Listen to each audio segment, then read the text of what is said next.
I'm opening it.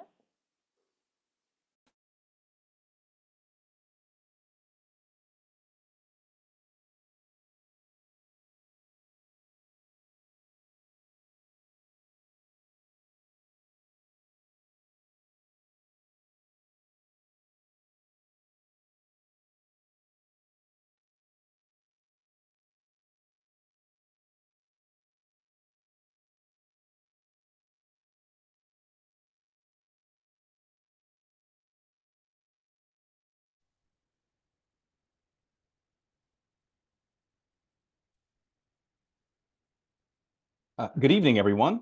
Welcome to tonight's Wednesday night webinar on the situation in Nagorno-Karabakh. My name is Dakota Irvin, and I'm a member of the Board of Directors of the World Affairs Council of Maine. I have the pleasure of welcoming my dear friend and esteemed colleague, Dr. Stephen Riegg, speaking to us tonight from College Station, Texas, at Texas A&M University, to discuss the situation in Nagorno-Karabakh.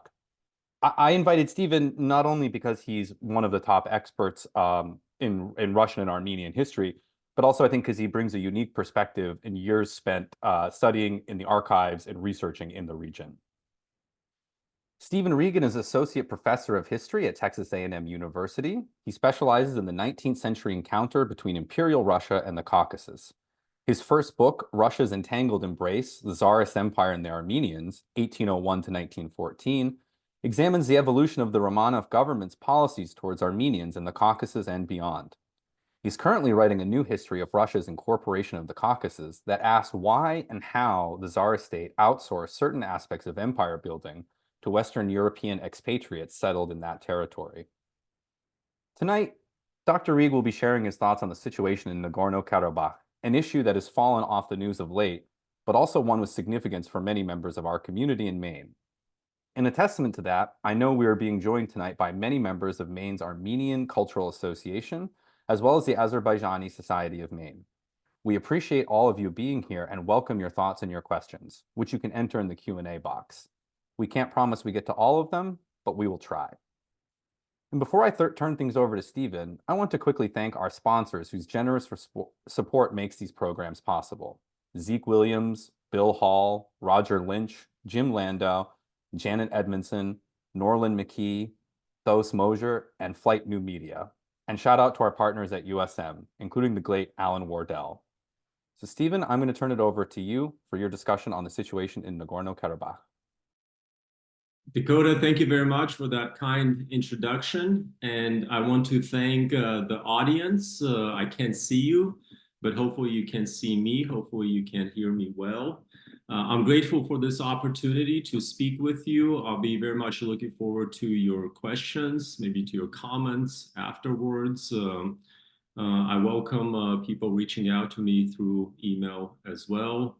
And I'm particularly grateful to the World Affairs Council of Maine for giving me this chance to speak with you about a topic that is, as Dakota pointed out, not getting quite as much attention now as it was a few months ago, but nevertheless is on the minds of really millions of people in the South Caucasus right now.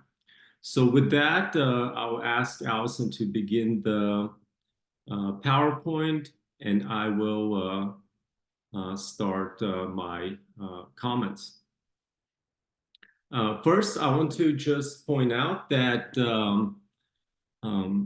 it's really September 19th, 2023, September 19th, 2023, that we can focus our current update on. That's the date when Azerbaijan launched a lightning offensive, a very effective, a very well-executed military operation, which succeeded in occupying Nagorno-Karabakh.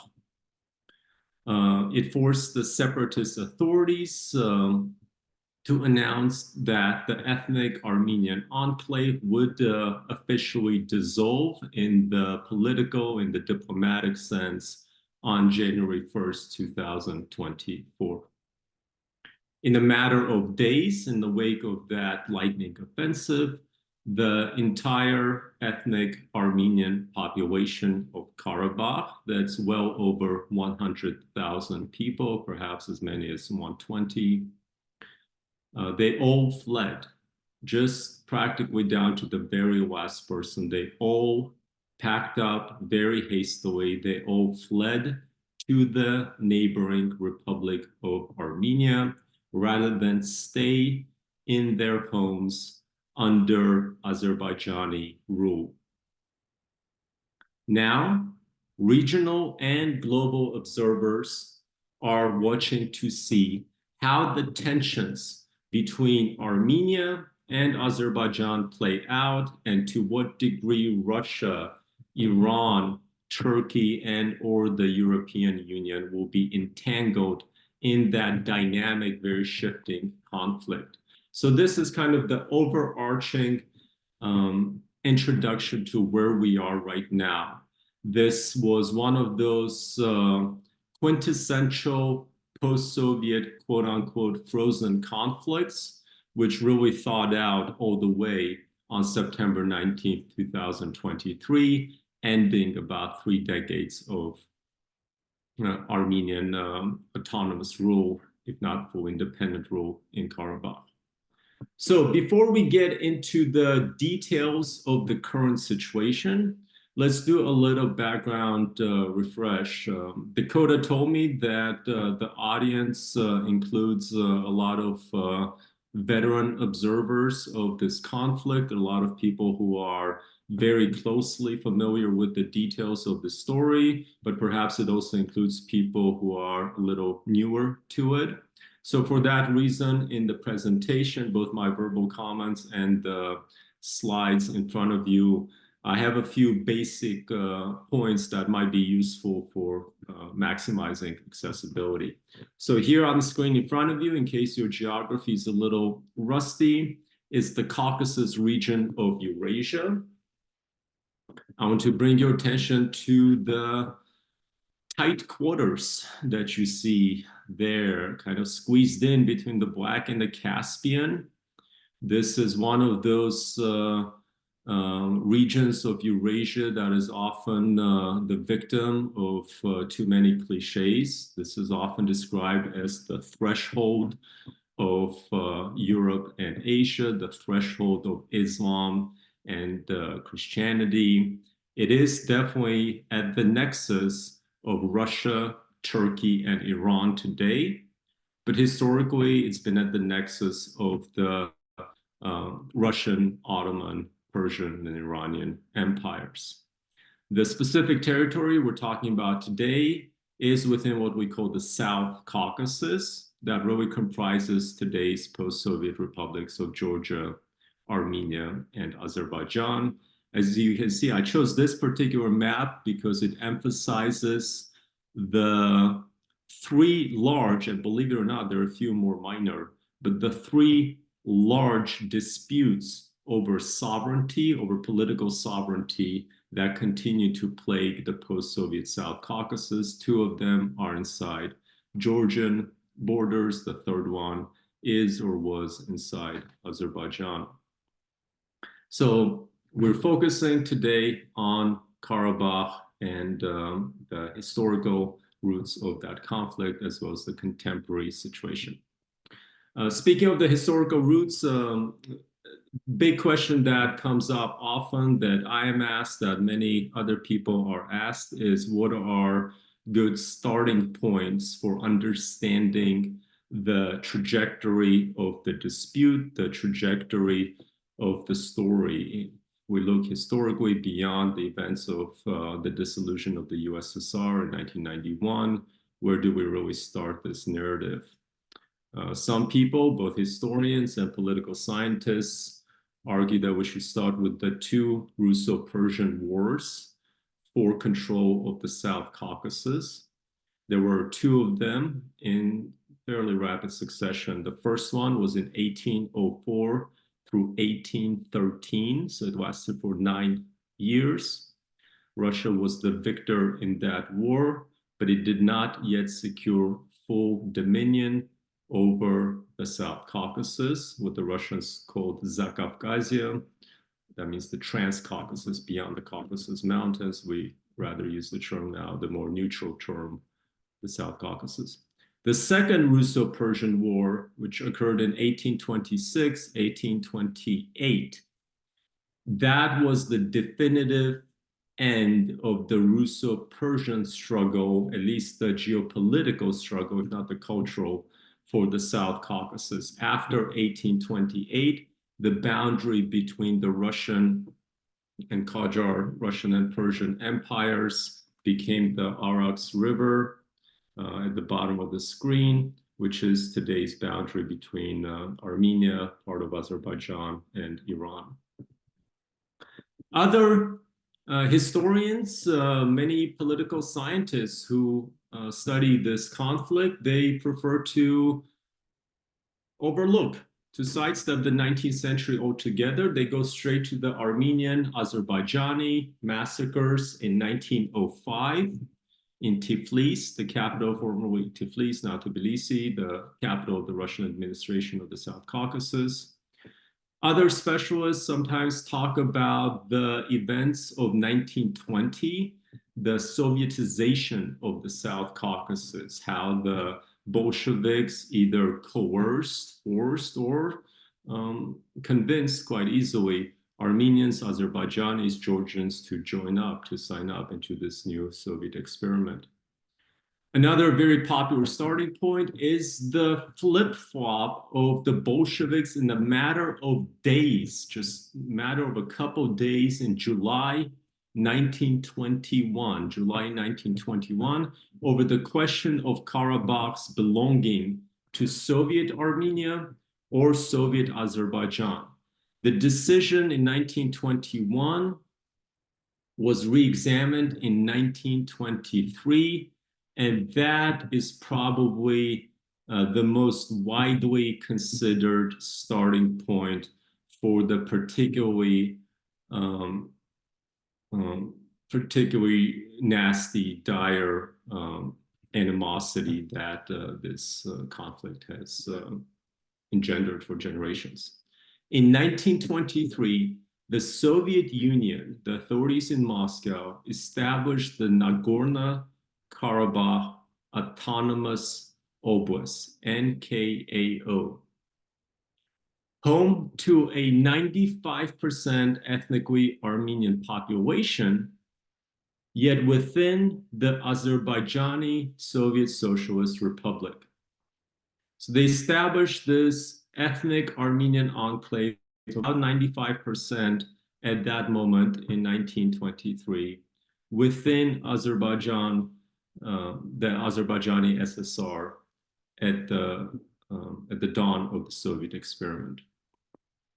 Centralized Soviet authority generally kept Armenian-Azerbaijani tensions in check for much of the Soviet era. A lot of people ask, why weren't Armenian-Azerbaijani conflicts, animosities, tensions more conspicuous, more volatile, more noticeable between 1923 or 1905 and 1988? The answer is really both the political authority and the socioeconomic incentives that the centralized authorities in Moscow were able to give to both Armenians and Azerbaijanis to keep territorial disputes largely in check. There are some exceptions, but for the most part, things stayed quiet until the start of instability.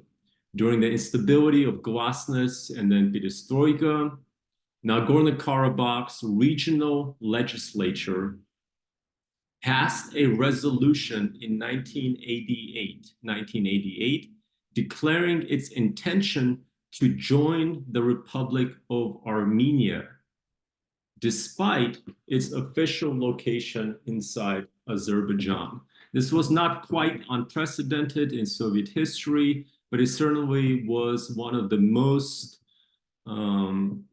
most egregious and most controversial decisions made by the ruling authorities of an autonomous region within the vast USSR.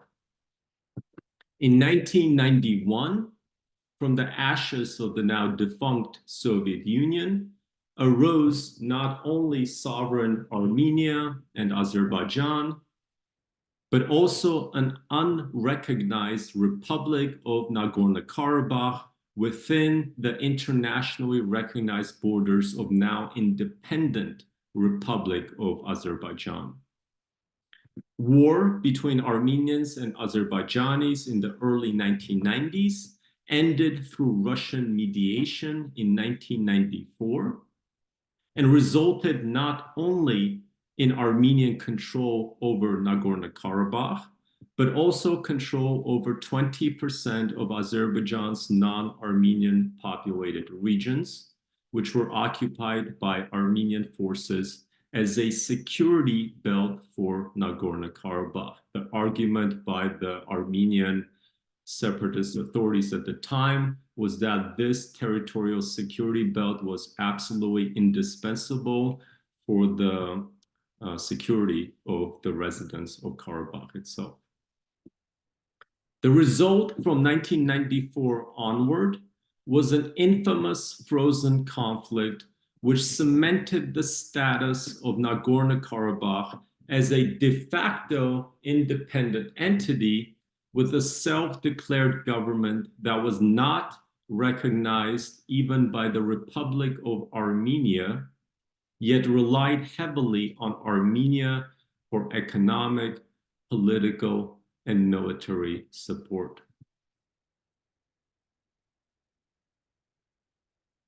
I think we can move on probably to the next slide in the presentation.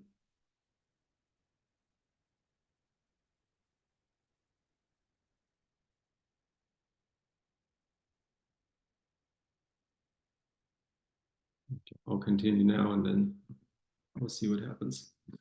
The political trajectories post-Soviet Armenia and Azerbaijan took have also shaped the course of the Karabakh conflict and cannot be ignored when analyzing it. So we cannot ignore, I would argue, the 19th century. I would argue we cannot ignore the formation of the Soviet Union and the collapse of the USSR. And I'd also really emphasize the importance of understanding the domestic politics as they evolved in the post-Soviet era in each of those two republics, in Armenia and in Azerbaijan.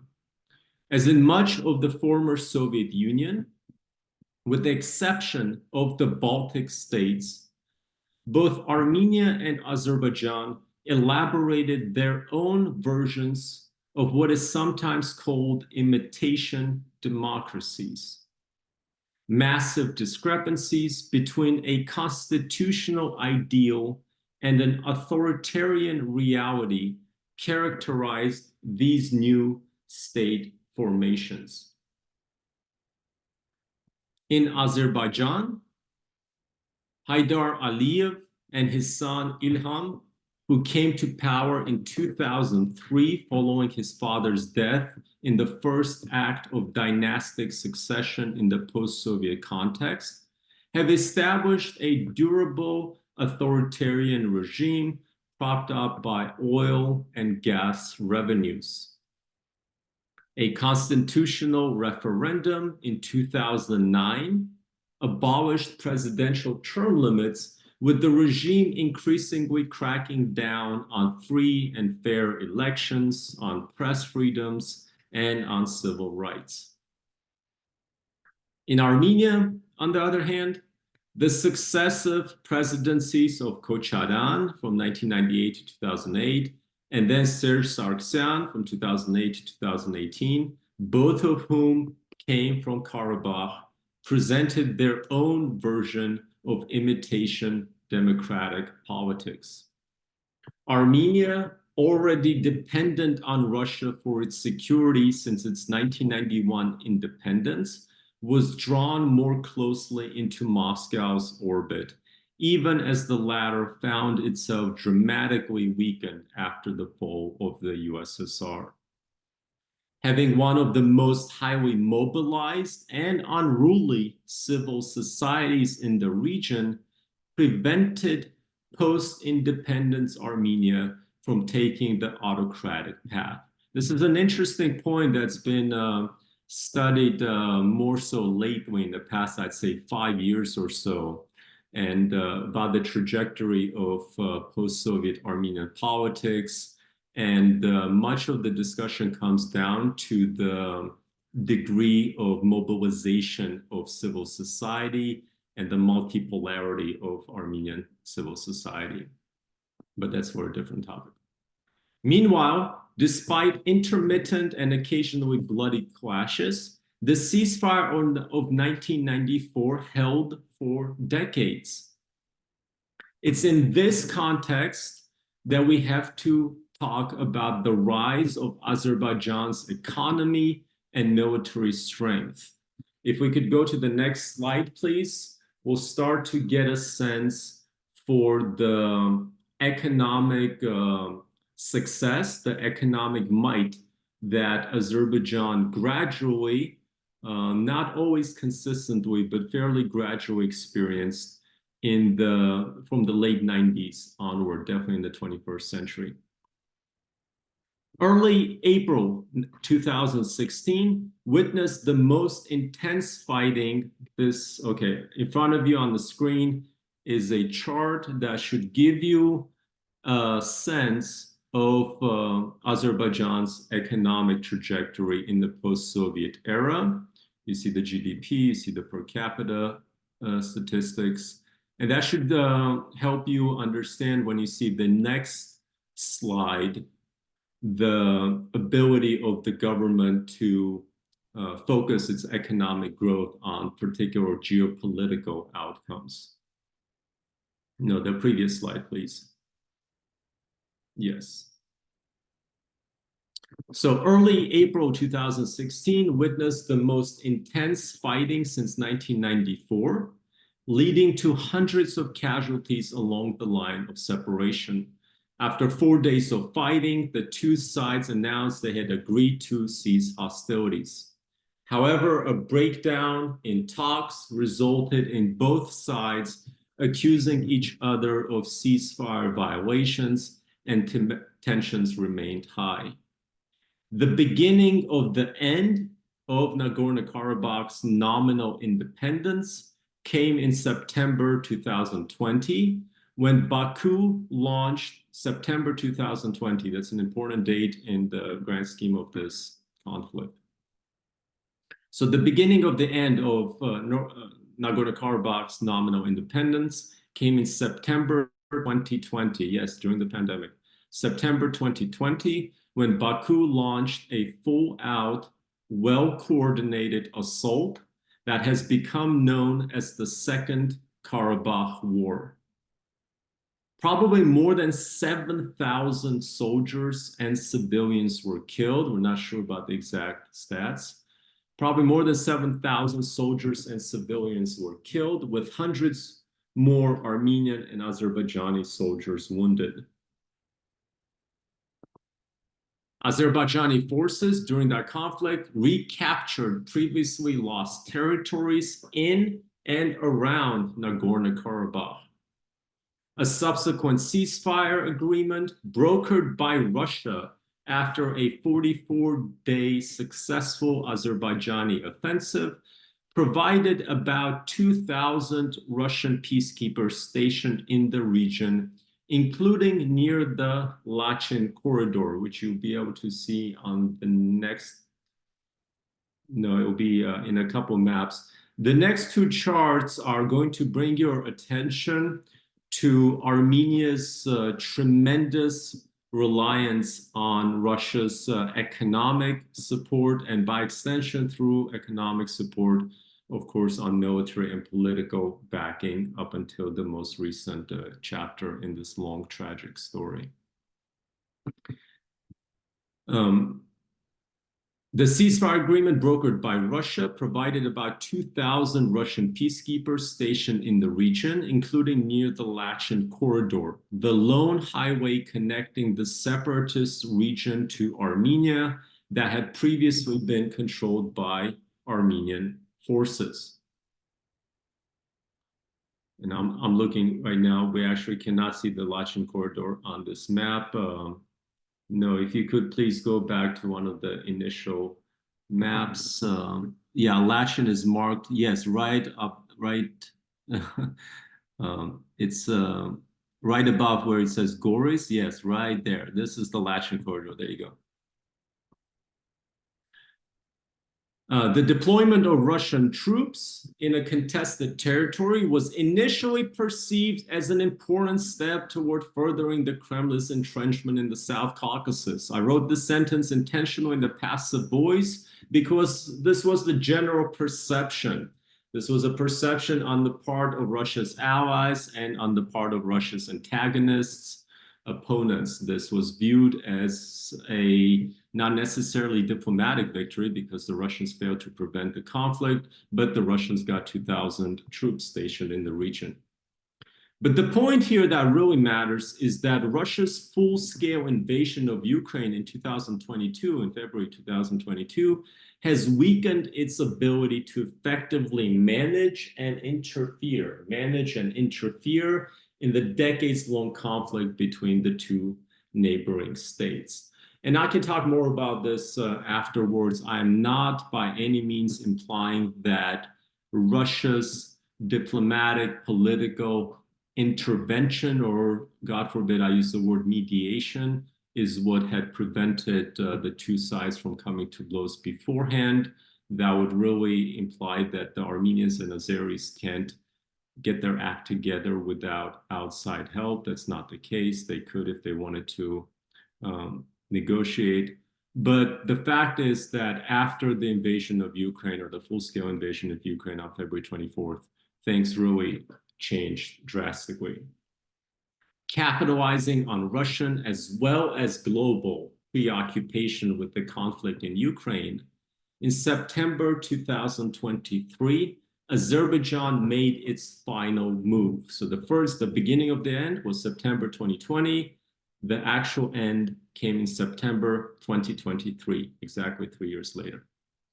Baku announced that it had begun a quote-unquote anti-terrorist operation in Nagorno-Karabakh, aimed at neutralizing, again, quote, illegal Armenian armed groups, end quote, who, Baku said, were engaged in sabotage and dissolving the quote-unquote illegal regime itself.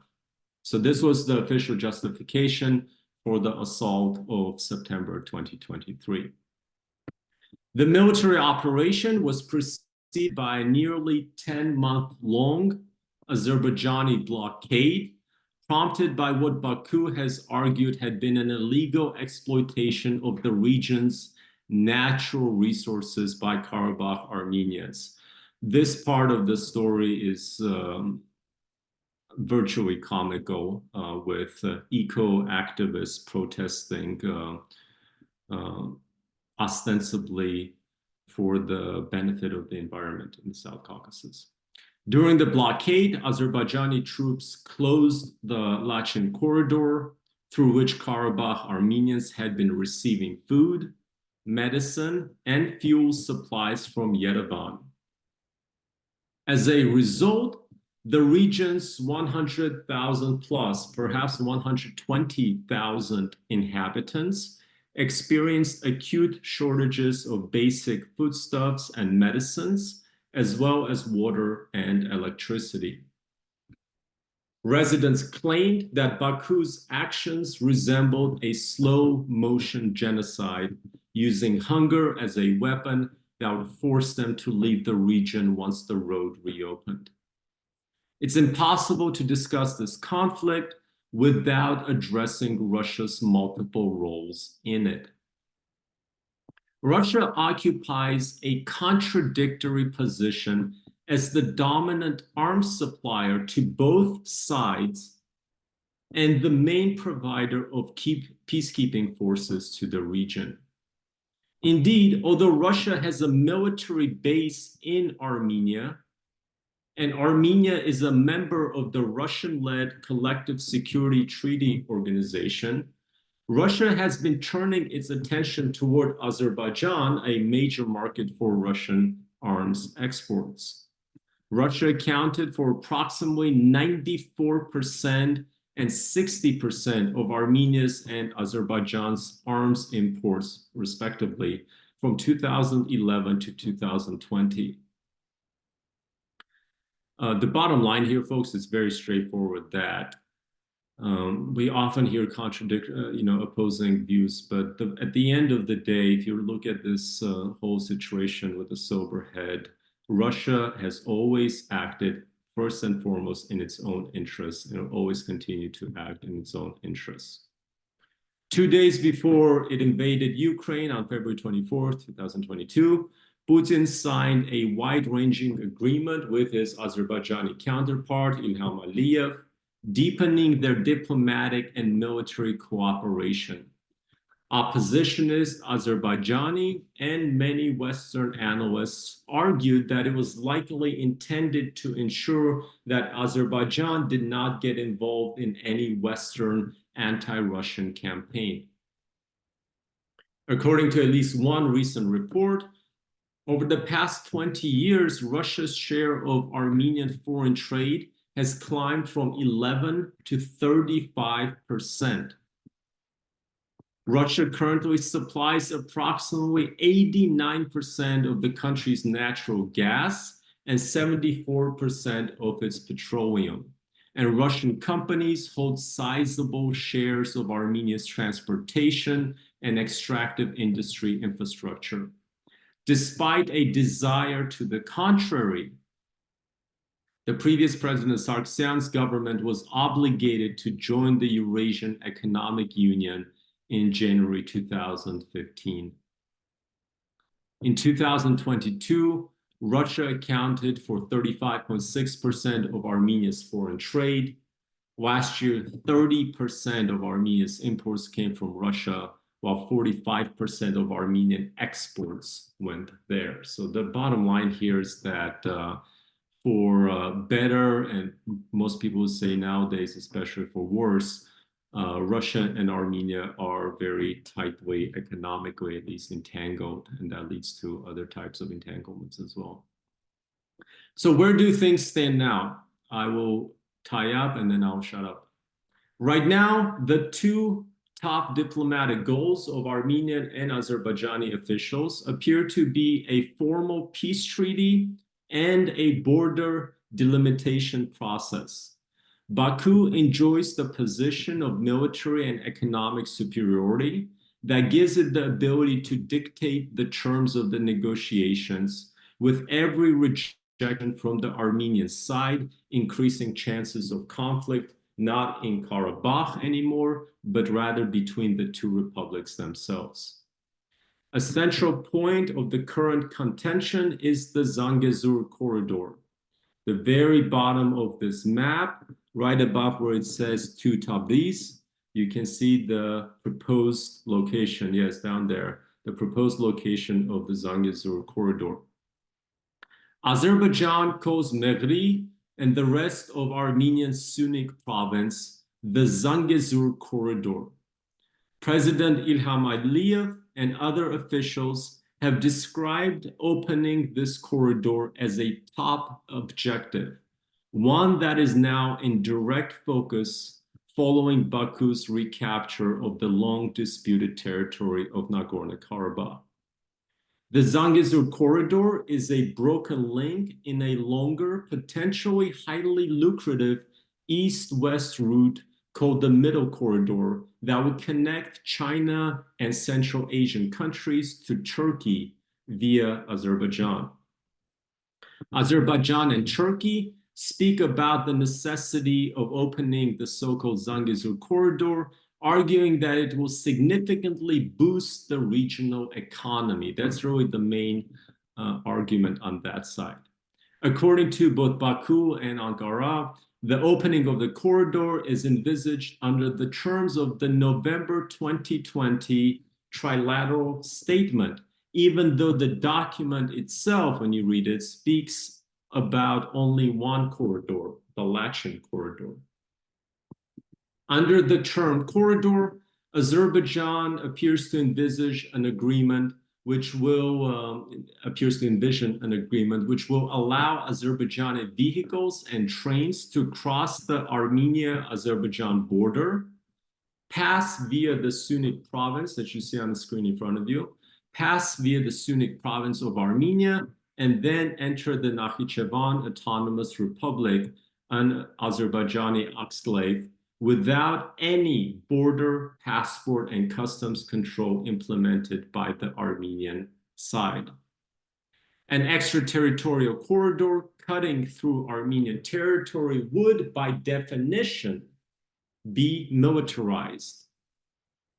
The Armenian government continues to object to the plan as breaching its territorial sovereignty. It also fears the corridor becoming a haven for illicit activity and trade. The Armenian government has instead offered a vision of broader regional connectivity, opening de jure borders and rebuilding Soviet-era cross-border roads and railways, all operating within the framework of established international law and respecting the full sovereignty of the countries through which they pass.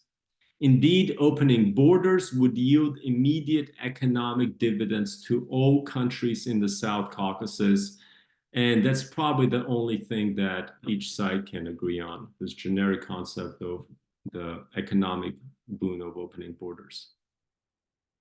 So now, betrayed by Moscow, which failed to prevent Azerbaijan's military operation in Karabakh, Armenia wants full control of the route. They do not want to have Russian border guards or Czech guards. Armenia no longer wants Moscow's security forces who have guarded Megri's border since the 1970s involved. Azerbaijan, meanwhile, is pressing Yerevan, Baku is pressing Yerevan for unfettered access to the corridor, aiming to reopen the old Soviet railroad from Baku to Nakhichevan, as well as a highway for cars. It has already begun constructing infrastructure on its side in preparation for the route. Outside of Armenian sovereign control, a Zangezur corridor would comprise a much sought final missing link in a sanctions-proof extraterritorial nexus connecting Iran and Turkey to Russia via Azerbaijan. Unsurprisingly, Armenia's rules-based proposals for broader regional connectivity is supported by the EU and the United States, while Azerbaijan's demands seem to be backed by Russia and Turkey. Iran, for its part, has been looking to leverage all available transport routes that would help it in deepening its commercial and military ties with Russia. Ground has been broken for both rail and road projects that would directly connect Tehran to Moscow through Azerbaijan while avoiding Western sanction monitors. So this is where things stand right now. The main points of contention now that Karabakh has been depopulated in what many Armenians refer to as an act of ethnic cleansing. The main points of contention are the border delimitation and this question of what exactly is a corridor? How do you define a corridor? What would a corridor look like in practice in this particular context? I think I've run out of time, so if you could show the last slide, please. These are a few suggestions. People often ask me for what to read. I added my own book just really out of vanity more than good thinking, but if you're interested in the 19th century, I discuss the evolution of Russian policies towards Armenians, and in chapters 1 and 2, I describe the Russian annexation of the South Caucasus. The book to the left of mine, Tom DeWolf's Black Garden, specifically the second edition, is usually considered by most English readers as the #1 source, although it has a lot of critics on the Armenian and Azerbaijani sides. Lawrence Bohr's book is the second most popular book on the conflict. And if you're interested in a general overview of this messy region, not told from a national perspective, but rather a cultural, geographic, territorial perspective, I strongly recommend Charles King's books, The Ghost of Freedom. There are several others, but if you're just kind of new to the topic, that's where I would start. I would start with Charles King. So I'll shut up here and I'll let Dakota continue.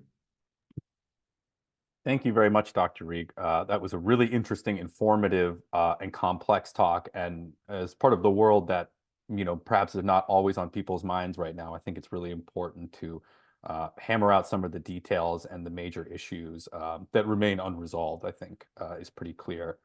So we've got some really interesting questions, and I'll try to get to as many as I can. The first question is, you discussed extensively Russia's role in this conflict, the contradictory role, very much self-interested.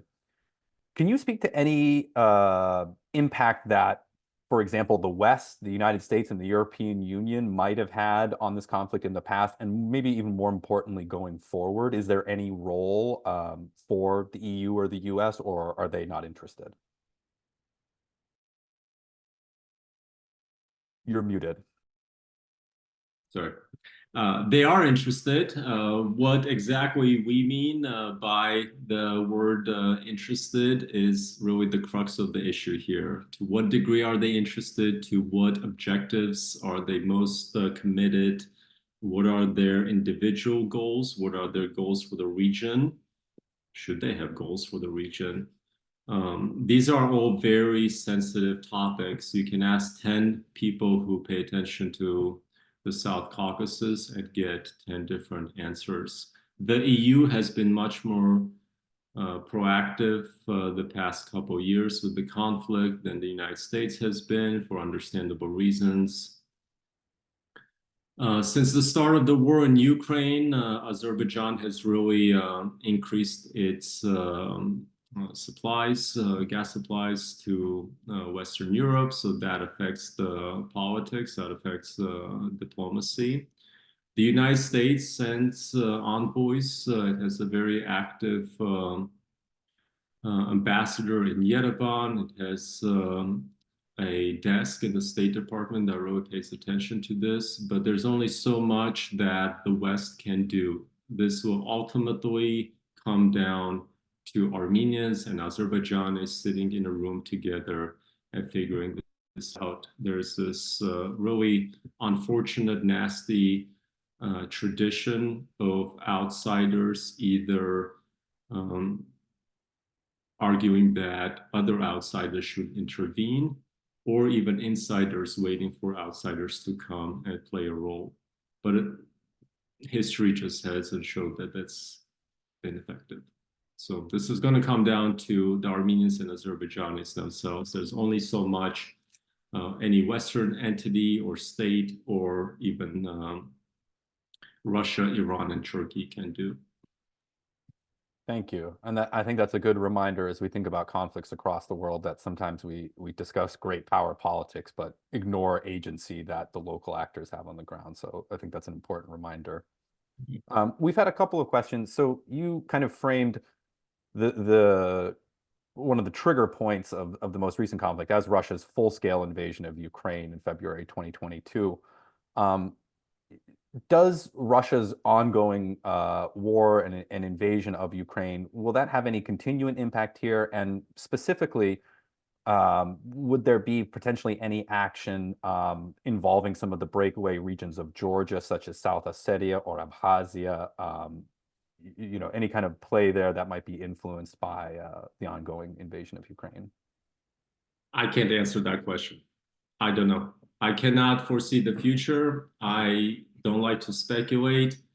I will admit publicly that as late as February 23rd, 2022, I did not think that the Russians were going to invade Ukraine. So I have no idea what's going to happen next, but I can tell you that the data from the ground shows that the course of the war in Ukraine has had very tangible economic, political, diplomatic ramifications in the South Caucasus, not only between Armenia and Azerbaijan, but also in terms of internal Georgian politics. If you pay attention to the parties in Georgia that are vying for power, the political parties that are vying for power, each one of them has kind of carved out a niche for itself that corresponds to its geopolitical kind of mirrors across northern borders. So in Georgia, absolutely, there is repercussions. There will probably continue to be some kind of reverberations felt. But to what degree and what will they actually result, I don't want to predict, and nobody can predict. Thank you. It's nice to hear sobering words like that. And you're right. It's a little unfair to ask you to predict the future. So maybe I'll switch back, thinking more in the past and your experience as a historian. I'm going to take a little bit of liberty in rewording some of the questions that have come through. But you kind of began this talk talking about the 19th century and the history of the Soviet Union. But obviously, the role of history is very important here, and some of that history goes back quite far. I wonder if you could speak to how both sides have used and deployed history for political means. Oh, yeah, that's a really thoughtful question. A very difficult question, which I cannot answer in the 30 minutes we have left. But suffice it to say, let me just kind of phrase it to be concise and clear, to confirm what you are implying, that both sides most definitely have used, and unfortunately, members of both sides, including professional historians, have weaponized history to their geopolitical needs. I pay attention to the scholarship that comes out of both places, and most of it is excellent, and some of it is absolute trash, meaning that it is not based on empirical evidence. It's not based in reality. The argument is that whoever can show longevity of presence in Karabakh has the justified claim to the territory. Whichever ethno-national group had the majority in Karabakh throughout centuries or practically any given time frame should be viewed as the legitimate claimant to Karabakh.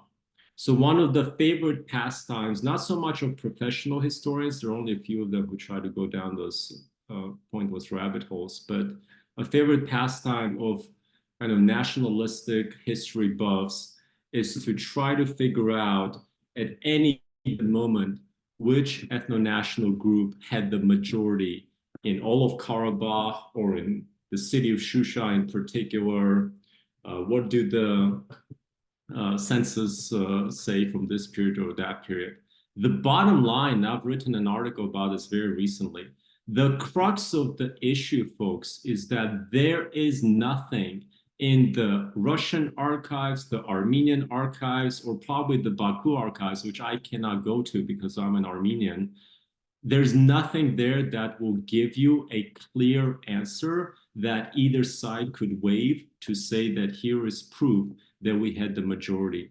At one point, each group had the majority, and they sequentially would alternate, but they were for centuries under the dominant rule of imperial masters, of the Persians, of the Russians, and to a very small degree, the Ottomans. Thank you. That was really helpful. And also, I understand unpacking a question like that in a couple of minutes is challenging, but I think you availed yourself quite well. One question we'd like to have that just came in. We know that Turkey has given its full support to Azerbaijan, and Russia has kind of, in many ways not supported Armenia, at least militarily, in the situation. Can you comment on the kind of growing power imbalance and how potentially a treaty could be negotiated in the future? Power imbalance between Armenia and Azerbaijan? Yes. Yeah, that's really one of the more recent and most conspicuous changes here in the past, well into the 20 teens, really until 2016-ish, I think.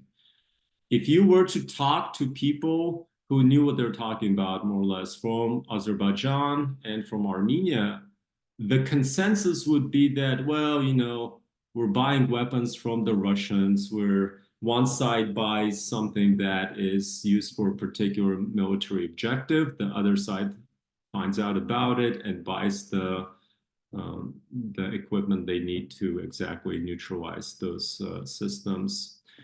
The power imbalance now is really based it's rooted in economics. Azerbaijan has a tremendously lucrative fossil fuel industry. As you saw on the charts, I think you saw on the charts, it has really devoted much of the revenue from that fossil fuel industry to building up its military. It has always enjoyed Turkey's support.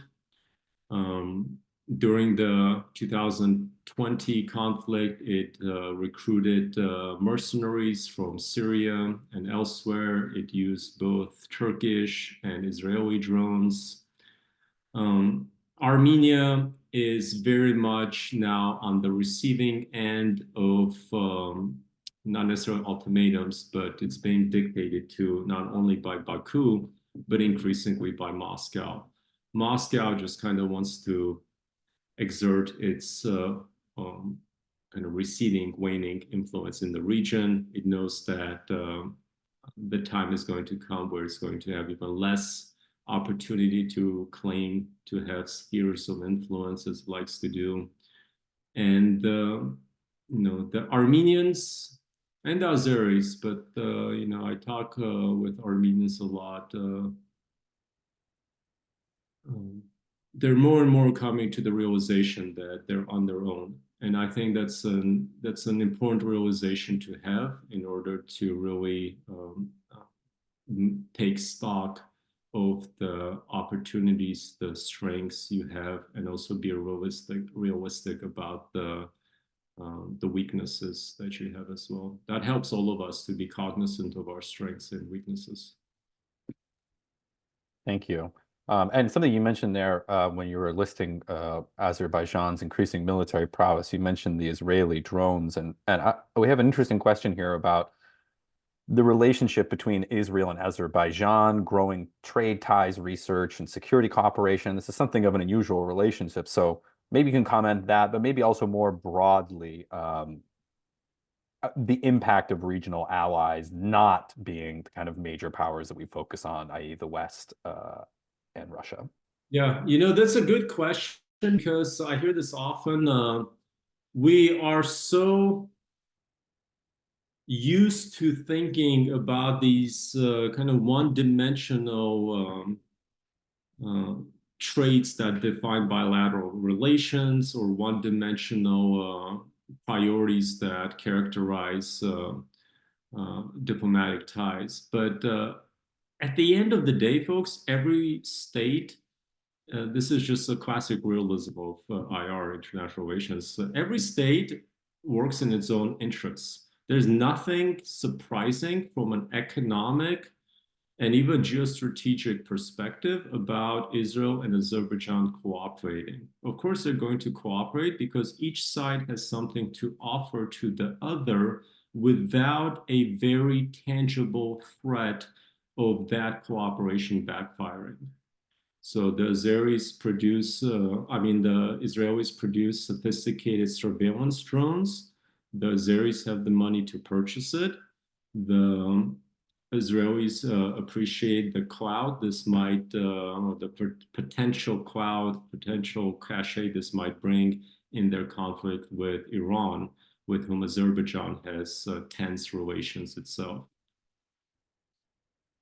Thank you. And actually, to just follow up on that briefly, that's a name that we haven't really mentioned too much in this discussion today about Iran's role in this conflict. Could you maybe shed some light on that briefly? Yeah, Iran's not very active. It has been quite noticeably circumspect in the degree to which it has engaged. Occasionally, especially the past 2 years, it does make statements that seem to affirm its desire to not see any changes in international borders of the South Caucasus. That's been the main line from Tehran, that they will not tolerate redrawing of international borders in the South Caucasus. Generally, Iran tends to have okay to lukewarm economic ties with Armenia and fairly tense ties with Azerbaijan, despite the fact that they have tremendous cultural kinship. They share Shia Islam, for example. Iran and Azerbaijan have geostrategic and social tensions. There are a lot of ethnic Azeris who live in northern Iran. This is a point of tensions. So Iran has mainly stayed out of the conflict, especially as long as Russia was so actively involved. But most observers, and this is a simplified view, but most observers tend to put Iran kind of in the Armenian camp. Great, thank you. That's quite a tangled web of unlikely allies, or at least groupings we may not usually associate. I did want to ask one question. This is obviously a very serious subject and a very tragic situation that's unfolded, but we might end on a hopefully optimistic note in that someone said that that reducing the animosity between Armenians and Azeris is going to be critical for this situation to evolve all the time. Do you see any concrete opportunities, plans for any kind of reconciliation that might take hold? I tend to think of myself as realistic, but I am often optimistic about things. And I think there are signs that the situation has changed very dramatically, very quickly in the past couple of years after 3 decades of just not moving anywhere. Most recently, we were shocked that the foreign ministries of Azerbaijan and Armenia put out a joint communique. That was quite the surprise. They are negotiating, they are meeting, they have Russian mediators, they have EU mediators. They are not completely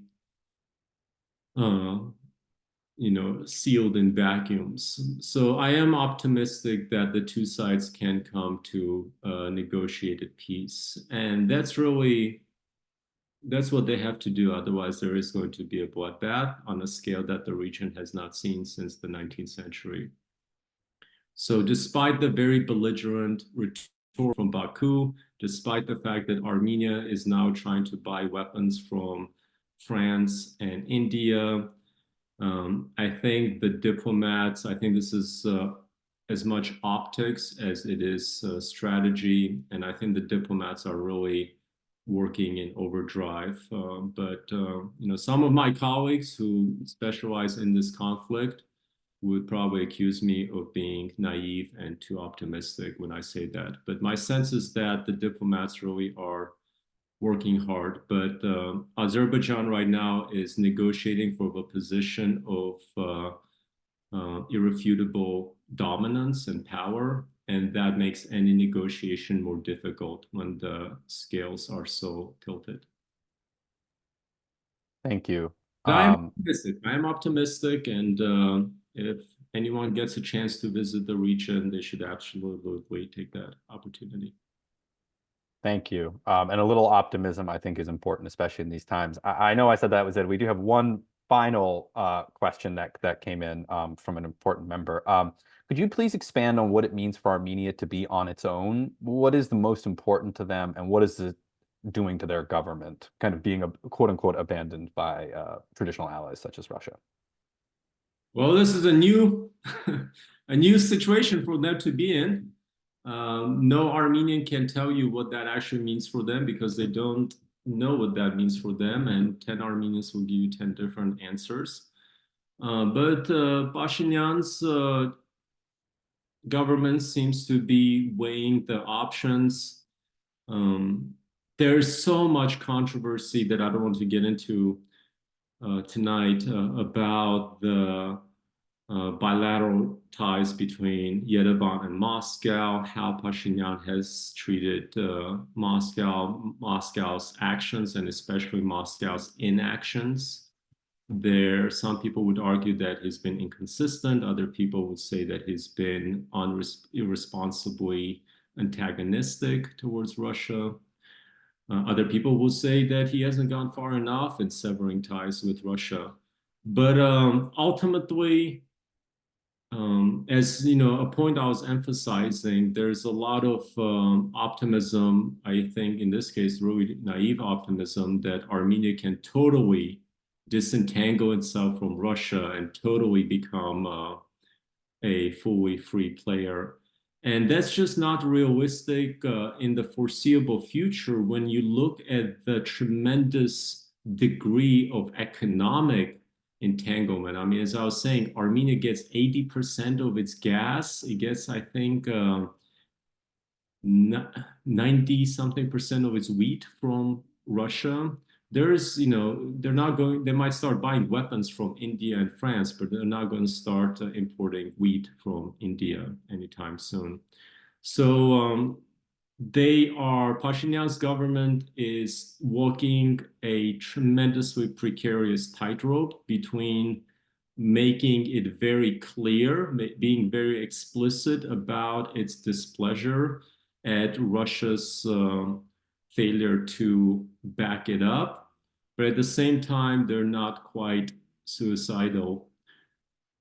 So I don't envy the Armenian government, and I do not claim to have some kind of a panacea that would solve things. Whenever you hear people in this context telling you that, oh, if they only had done this, if they would only do this, everything would be okay, you know you're not talking to a serious person. Very, very wise words to take away from this talk. Thank you for that. And thank you very much, Dr. Riegg. And my apologies to everyone in the chat. This was an extremely interesting talk that generated a lot of conversation, a lot of really interesting questions. We do have to let Dr. Riegg go home tonight, and the rest of us should also go home as well. So I wanted to thank you very much for this really informative and really interesting talk. So thank you for your time and your insights. I also wanted to thank, again, our sponsors, our World Affairs Council of Maine audience, and also our friends from the Armenian Cultural Association of Maine and the Azerbaijan Society of Maine. As a reminder, Thank you. Yeah, as a reminder, our next weeknight webinar will be on February 21st. We'll be hearing from Josh Paul, who is currently a non-resident fellow with DAWN, Democracy for the Arab World Now, but who's probably better known for his October 17th, 2023 resignation from his role with the State Department. He will be sharing his thoughts on the role of military assistance in U.S. foreign policy. Thank you all again and have a great night.